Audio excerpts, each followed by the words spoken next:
নমস্কার সবাইকে। তো আবারও চলে এসেছি নতুন একটা মিনি ভ্লগ নিয়ে। তো তোমাদেরকে যেমনটা বলেছিলাম আগের মিনি ভ্লগগুলোতে যে আমি চলে এসেছি, সঙ্গে সঙ্গে দিদিও চলে এসেছে। তো এখন তো ফটোশ্যুট চলবে, প্লাস গেস্ট আসা শুরু হয়ে গেছে প্রায়। তো তাদেরকে অ্যাটেন্ড করাও চলছে এখন।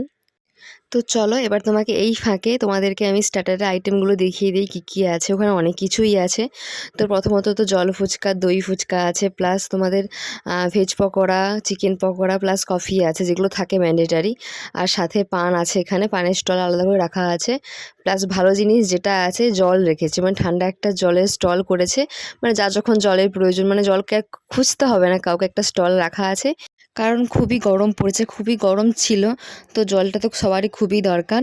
তো এরপরে মাকে পকোড়া এনে দিয়েছি, মাই বসে আছে। তো মাও সাথে সাথে আমিও খেয়ে নিচ্ছি। আর এখানে গ্র্যান্ড এন্ট্রি হচ্ছে দিদি, তার জন্য প্রিপারেশান চলছে, কেমনভাবে আসবে, কীরকমভাবে যাবে।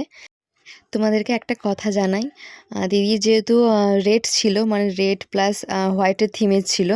তো বাকিরা মানে যারা বোন, যারা দিদিরা আছে, তারা সবাই পিঙ্ক কালারের শাড়ি, মানে মোটামুটি পিঙ্ক কালার একটা অ্যাটাচ আছে, সেরকম শাড়ি একটা পরেছিল, সবাই শাড়ি নিয়েছিল। বাট আমি কিন্তু জানতাম না। কিন্তু আমিও যে শাড়ি পরেছিলাম, আমার কিন্তু প্রপার পিঙ্ক কালার ছিল, কিন্তু আমি জানতাম না। পরে যখন রিয়েলাইজ করলাম সবাই পিঙ্ক পরেছে, আমারও পিঙ্ক হয়ে গেছে। আর এই জিনিসটা আমি বিয়ের দিনও বুঝতে পারিনি, তখন এতটা ব্যস্ত ছিলাম ছবি তোলা, এটা ওটা ভিডিও করা নিয়ে এতটাই ব্যস্ত ছিলাম, তখনও বুঝতে পারিনি। পরে যখন ফটো দেখছি তখনই বুঝতে পেরেছি।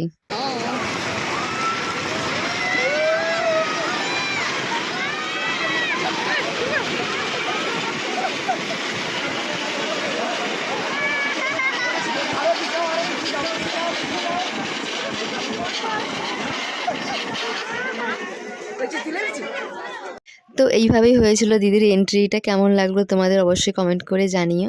আর এই যে এখন যাকে আমার কোলে দেখতে পাচ্ছ, এই হচ্ছে আমার দিদির ছেলে। তো যাই হোক, দেখা হচ্ছে নেক্সট ব্লগে, ততক্ষণ সবাইকে টাটা।